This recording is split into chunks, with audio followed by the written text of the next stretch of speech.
Om Namo Om Namo Bhagavate Vasudevaya. Hare Krishna, dear devotees. So I wanted to seek the blessing of Radha Mata, Radha Shamsundar, Krishna, Balaram, Bal, Gopal, Nrsimha Bhagavan, Jagannath Baladev, Subramaniam, Gaunita, Srila Prabhupada, Guru Maharaj, and his assembled devotees. I wanted to have a quick look at the importance of Gaumata. Selfish reason, because we are going to Bharat shortly in a couple of days. And one prominent aspect of Bharat is Gaumata. She's everywhere, on the roads, and in people's houses, in their goshalas.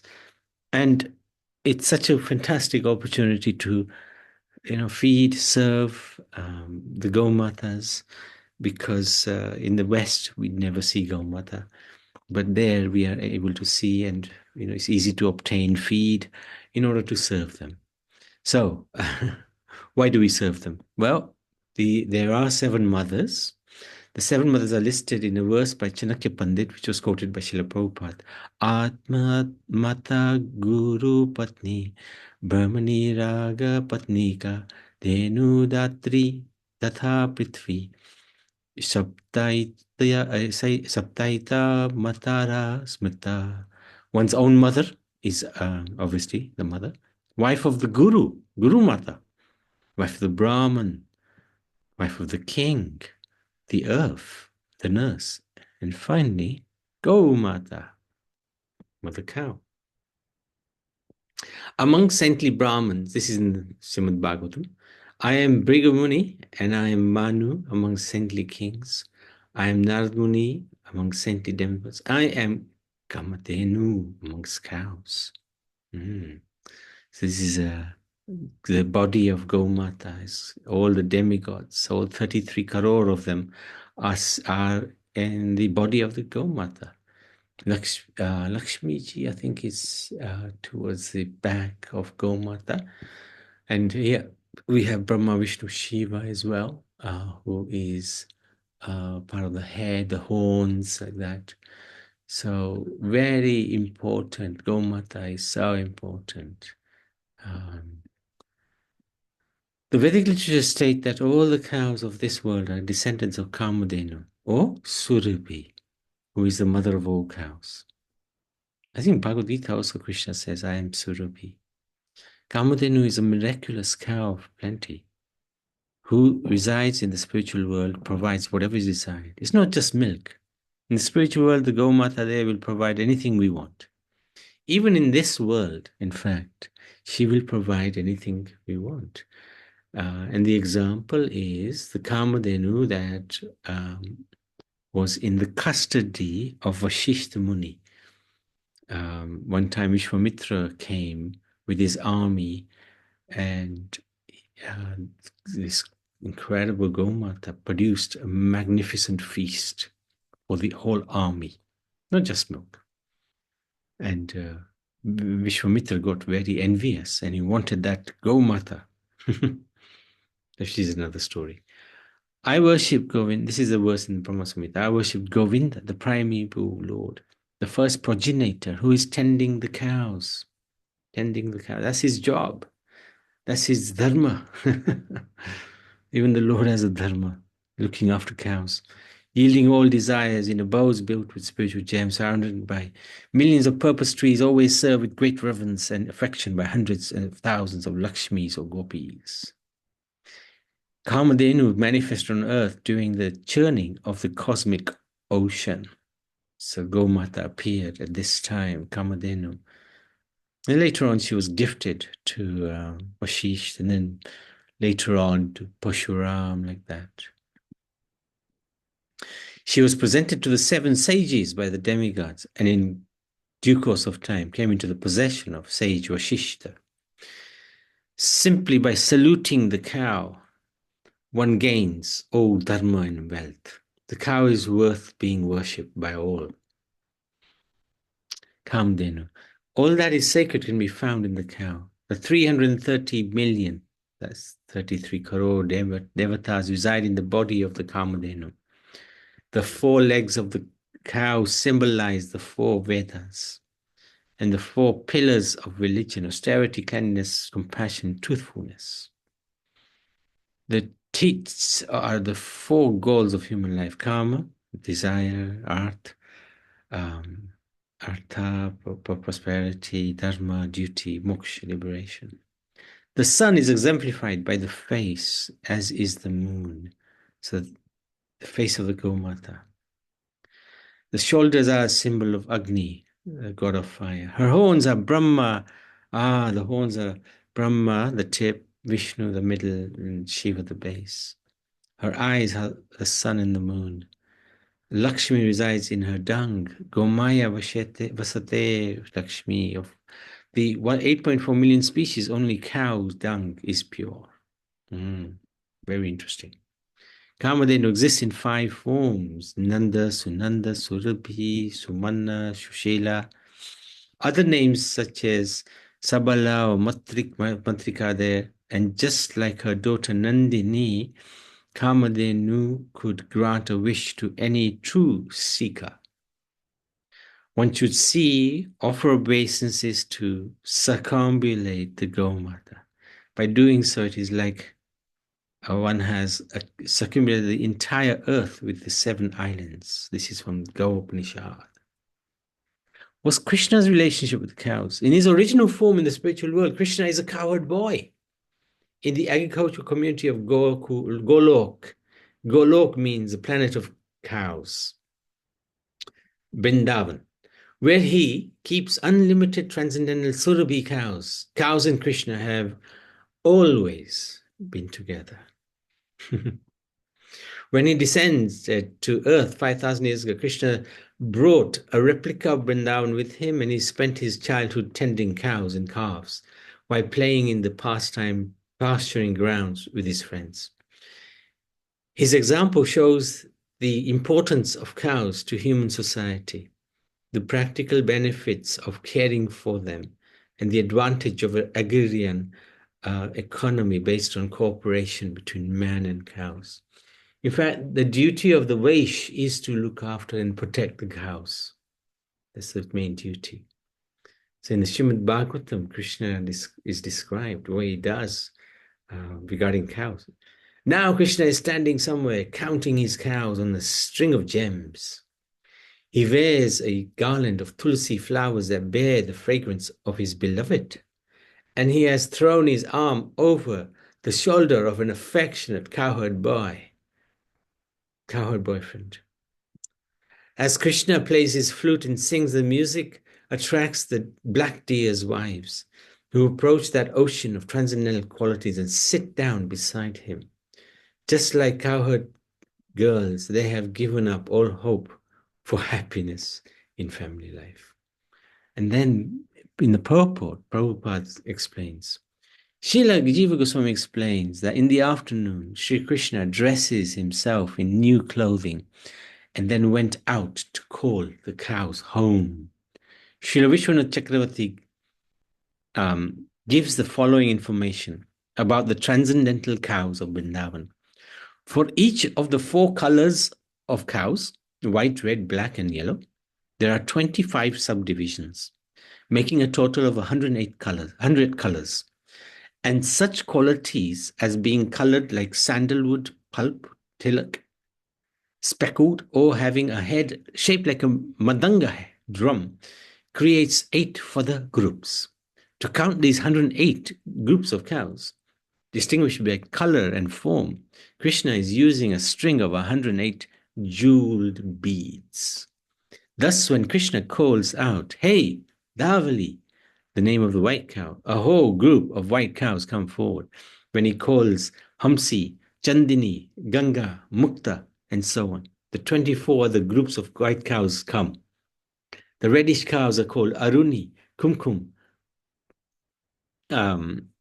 Saraswati. The blackish ones are called Shyamala, Dumala, Yamuna, etc. And the yellowish ones are called Pita, Pingala, Haritalika. Those in the group with tilak marks on their foreheads are called Chitrita, Chitra Tilak, Dirga Tilak, and Tiriyak Tilak. And there are groups known as Madanga Mukhi, Madanga head, Simha Mukhi, lion head, and so on. Thus, being called by name, the cows are coming forward, and Krishna, thinking that when it is time to bring them back from the forest, none should be forgotten, is counting them on his jeweled beads. So Krishna also does Japamala. he, he's chanting the names of the Gaumatas. See how important Gaumata is. Different types of Gaumatas. In the West, we have these ones here. And in Bharat, they have the Gir and Sahiwal and Kankaraj and Red Sindhi. Different Gaumata. But Gaumata is Gaumata. Whether Western or Eastern, it doesn't matter. Gaumata is Gaumata. He has many pastimes, glorious pastimes with Gaumata, as he would daily tend the cows. And there you go. He's very close. They're really affectionate towards him. They sit around him. They move around him. They follow him. They give him lots of milk and very affectionate to each other. Krishna was bathed in cow urine after killing of Putana. So this was we talked about some time back. Bhagavatam verse.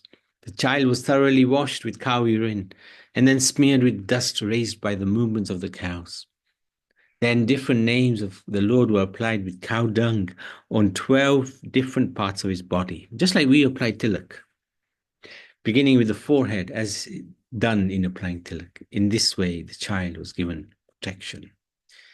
Krishna expanded himself for 1 full year as calves when Brahma stole the cowherd boys and the calves. Krishna is popularly known as Govinda, one who pleases the cows, and Gopala, protector of cows.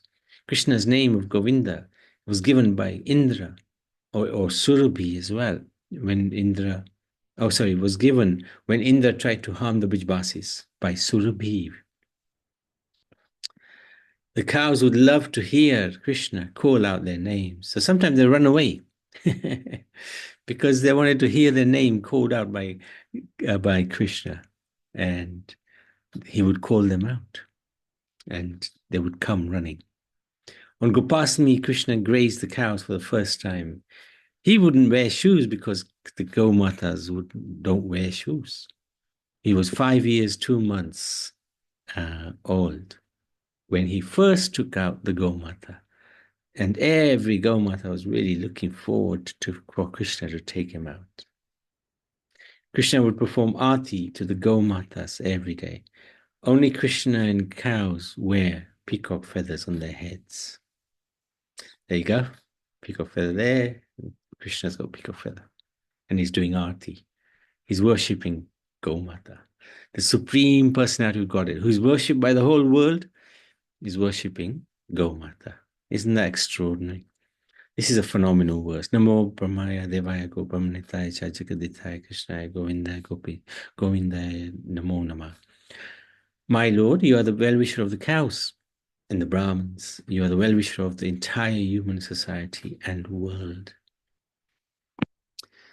So, Srila Prabhupada has written quite a lot on Gaumata and protection of Gaumata. Lord Krishna as Govinda is more inclined to the Brahmins and the cows, indicating thereby that human prosperity depends more on these two items, namely Brahminical culture and cow protection. Lord Krishna is never satisfied where these are lacking. Cow protection means feeding the Brahminical culture, which leads towards God consciousness, and thus perfection of human civilization is achieved. Without protection of cows, Brahminical culture cannot be maintained. And without Brahminical culture, the aim of life cannot be fulfilled. One cannot become spiritually advanced without acquiring the Brahminical qualifications and giving protection to cows. And this is in the Bhagavad Gita. Farming, cow protection, business are the natural work for the Vaishya. And for the Sudras, they are labor and service to others. So different pastimes, as we briefly discussed the Vishwamitra's pastime.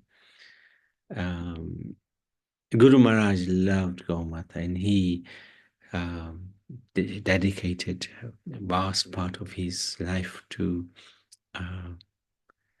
build up Kalki Dham, where there's some beautiful, very nice Gaumatas there.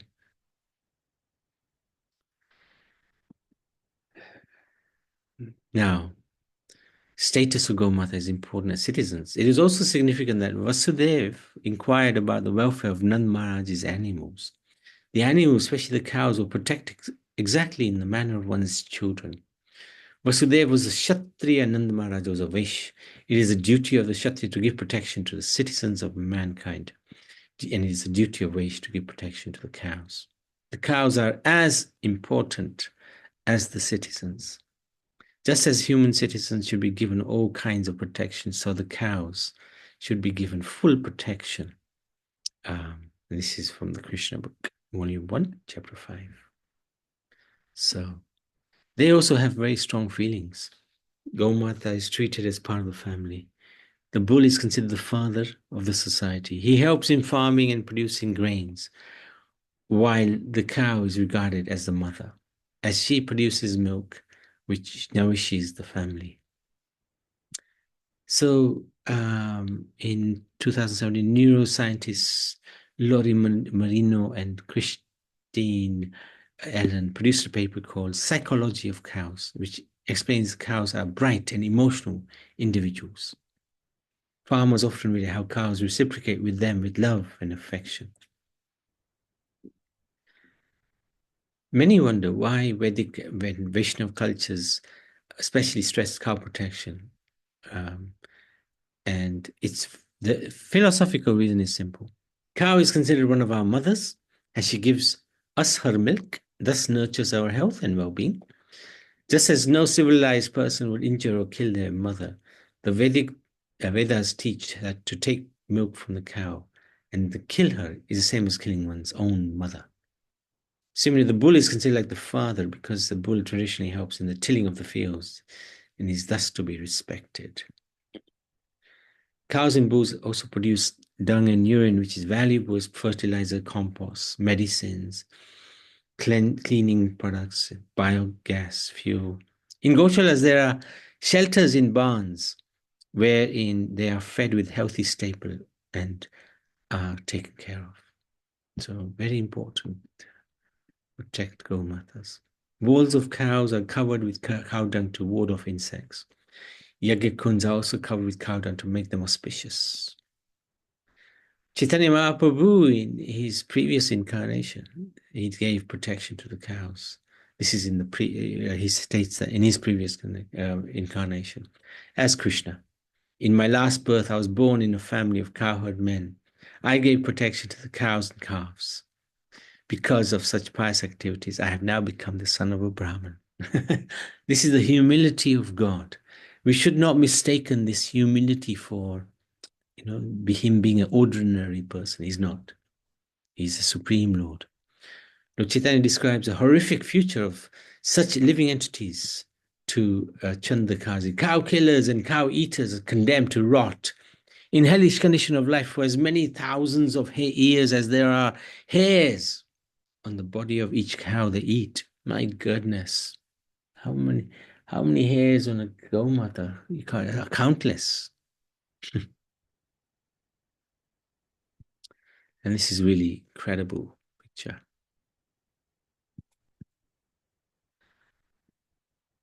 The blessings of Gaumata. Gaumata gives her blessings in the form of Panchagavya, cow dung, cow urine. Cow dung observes the heat. Cow urine has healing power. Milk easy to digest. So it's a good substitute for mother's milk, not fattening. Yogurt destroys vata, increases strength. Ghee, it is useful for eyes and on wounds. And of course, we cook with ghee. And there's a very nice shop which gives these products. And to install the deities, these 5 ingredients are required. Bhishma Panchak fasting, which was recent, is also done at the end of Kartik by taking these 5 blessings, if one is so inclined. And cow dung, it's, just incredible, the benefits of cow dung. When it's burnt, it balances atmospheric temperatures, kills germs in the air, it has antiseptic, anti-radioactive, anti-thermal properties. When the walls are coated, protects the dwellers. In 1984, there was a gas leak in Bhopal, which was terrible.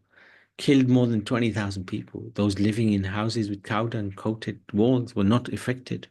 This is extraordinary. Atomic power station centers in India, Bharat, and Russia even today use cow dung to shield radiation. Cow dung fertilizer is important in helping to improve the structure of the soil. Animal manure has been used for centuries as a fertilizer in farming. So worship of cows. Religious and spiritual importance of cows. According to ancient texts, the cow is representative of Mother Earth. When the cow and the bull are mistreated, Mother Earth withdraws her bounty. She becomes angry. Famine, floods come. Cows should be treated as auspicious and a symbol of compassion and piousness. So highly were cows held in esteem by society that there were days fixed in the yearly calendar for exclusive worship of Gaumata, Go Puja during Govardhan. May cows stay in front of me, may cows stay behind me, may cows stay on both sides of me, may I always reside in the midst of cows. Rupa Goswami. Krishna says in Bhagavatam, I can be worshipped within the cow by offering of grass and other suitable grains and paraphernalia for the pleasure and the health of the cow. So when we give Gaumata some hay or grass or some gur or something, we're worshipping Gaumata. ISKCON's take. This is a really amazing guru, actually, Bhakti Raghoswami. He's written something like this, or he's spoken. Dharma begins with protection of cows. We become disconnected with cows, no longer care for cows. We do not even see them. But Krishna, right, we don't remember them at all. But Krishna daily worships the cows, lives with them, cannot live without cows. We don't even remember cows on a daily basis. But Krishna can't live without cows. That's a big lesson for us. How can we practice our Krishna consciousness without thinking about cows? Cows are a very important part of our whole ecosystem, or our bhakti system. Many devotees only take ahimsa milk from protected cows. So, whenever the thirsty cows drink water from that body of water is as good as the Ganga, Yamuna, Sindhu, or Saraswati. In the body of the cows, all the holy places and rivers are present. Lakshmi Devi resides in cow dung. Simply by cow's touch and sight, she purifies all living entities. Amongst all purified objects, she is most pure, and among all auspicious objects, she is the most auspicious. By Parshuram. O Bharata, nothing is rare for a devotee of a cow. Whatever such devotee desires, they achieve. A lady who is devoted to a cow can have her desire fulfilled by the cow's mercy. One who desires a son or a daughter, who desires wealth, desires piety or knowledge, all can get their desires fulfilled by the mercy of the cow. Other religions also, the Islamic faith, they talk about Gaumata. One of these scholars, Iranian scholar, his book, he's got Revival of Religious Sciences, is respected. And in that he says the detrimental effect of beef and virtues of clarified butter and milk from a cow are stated as follows. The meat of cow is marza, disease. Its milk is safa, healthy. And its clarified butter is dava, medicine. So these names are quite good. Margyo, disease, death. Safa, safe. Milk is safe. Dava is definitely a Hindi, Gujarati word, medicine. So very interesting, very interesting. We find in Isaha, where Jesus scorns the slaughter and bloodshed of humans and animals. He declares that God does not hear the prayers of animal killers. This is interesting. But your iniquities have separated you and your God, and your sins have hid his face from you, so he does not, that he does not hear. For your hands are tainted with blood. Their feet run to evil. They hasten to shed innocent blood. They know not the ways of peace.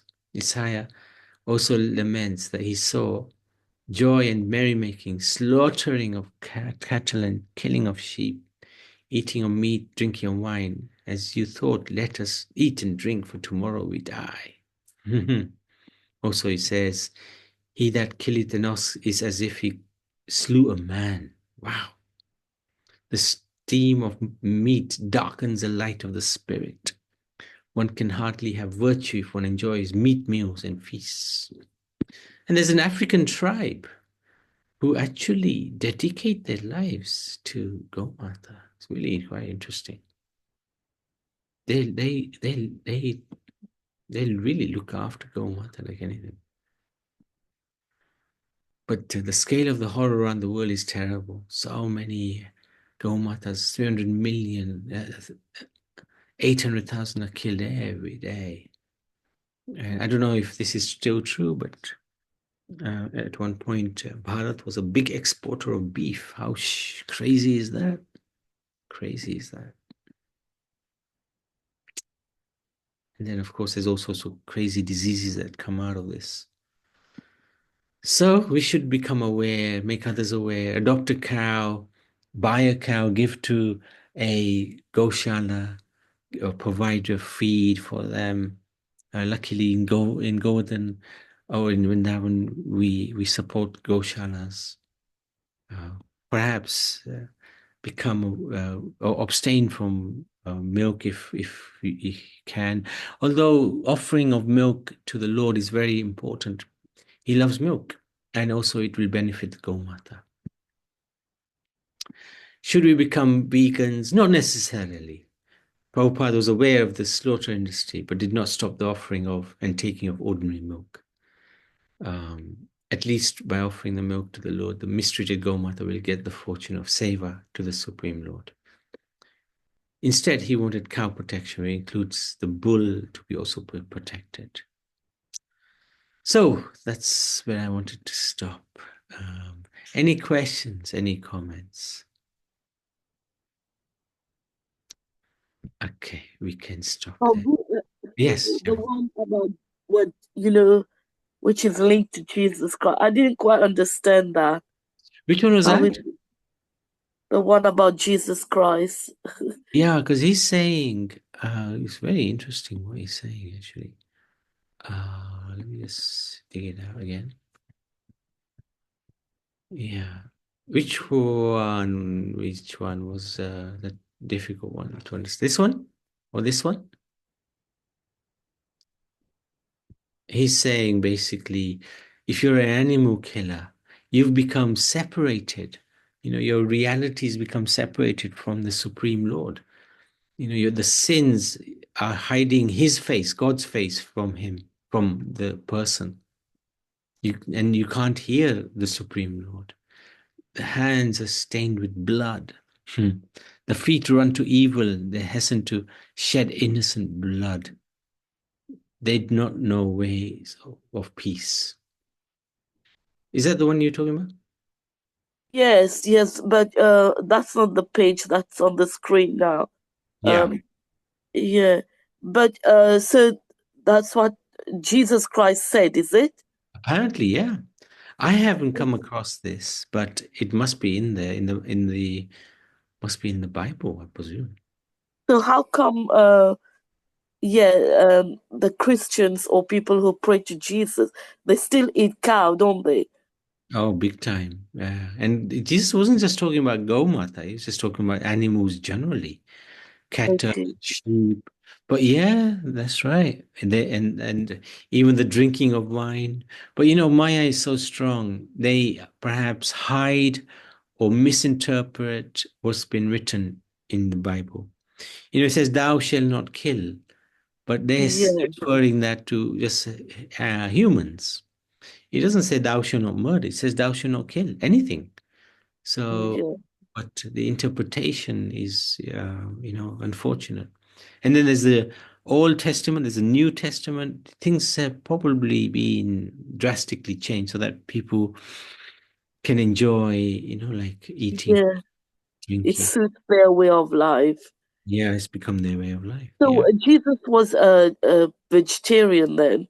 Apparently, yeah. I mean, I would have thought he is because he spent a lot of his time in India, apparently, you know? I heard, yeah. Yeah. So in Jagannath Puri, I think he was trained and Haridwar. There So are proof. there is a book written on it, and I've read it, and yeah, it's pretty convincing stuff. Um, Pretty good stuff. Yeah, yeah. You don't know which book, no? No. Uh, I can't recall it offhand, but maybe if you Google Jesus and India or Haridwar, Jagannath Puri, or uh, Jesus Lost Years. I think it was called the Lost Years of Jesus or something like that. Lost years, yeah? Lost years, yeah. Because there Jesus, was a yeah. period of time in his life where there's no account of his life. You know, I think it was 12 or 18 years, and that's the time when he's apparently spent in India, in Bharat, rather. When he was 18. Might have been round about that time. I'm not sure what sort of age, but it was about 60. It was about 12 or 18 years that he spent outside. That there's no account for. There's no account for. Mm. But like he must have been. He's a Prabhupada regards him as a devotee of the Lord, so he must be quite a like a saintly. He is a saintly person. Must be vegetarian. You would have thought. Mm. Is that okay, Shyam?